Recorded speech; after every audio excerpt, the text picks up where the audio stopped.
তো গাইস আমি তোমাদের কাছে দেখাবো যে আমি কখন ডিউটি যাই আর কোন রাস্তা দিয়ে ডিউটি যাই।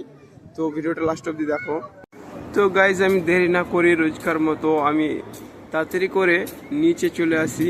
নিচে এসে দেখি অনেকে সব বাসের জন্য দাঁড়িয়ে আছে ডিউটি, কারণ আমাদের আর ওদের ডিউটি একই সাথে ডিউটি। তো তারপরেই হঠাৎ করে আমি দেখি যে আমাদের বাস এদিক দিয়ে আসছে, যে দেখতে পাচ্ছ যে সাদা বাসটা, ওইটাই আমাদের বাস। ওই বাসে আমি সোজা আমি বাসের দিকে আগে যেতে লাগি। বাসে যে আমি বসবো একটু, তাহলে সবাই আসবে।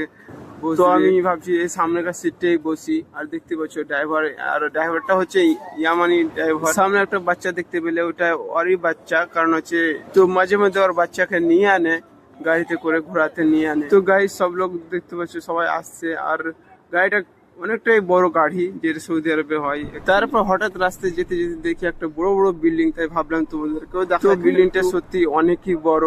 বিল্ডিংটা আছে মক্কা শহরে আইজিয়া বলে একটা জায়গা, ওই জায়গাতে আছে বিল্ডিংটা। আমি একদিন উঠেছিলাম একদিন কাজের খোঁজে, পার্ট টাইম কাজের জন্য। তো আমি কিছুদিন এখানে কাজও করেছিলাম, ইলেকট্রিক কাজ করেছিলাম। তো তখন চালু হয়নি বিল্ডিংটা।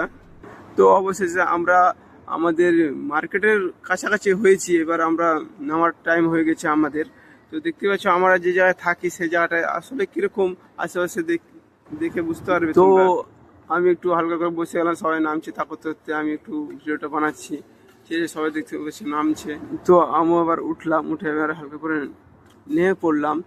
তো নেমে পড়ে দেখতে পাচ্ছ বাইরেকার যে ভিউটা সত্যি অসাধারণ। মানে সৌদি আরবের যে রাস্তাঘাট আর পরিষ্কার পরিচ্ছন্নতা সত্যি অনেক সুন্দর। তো তোমরা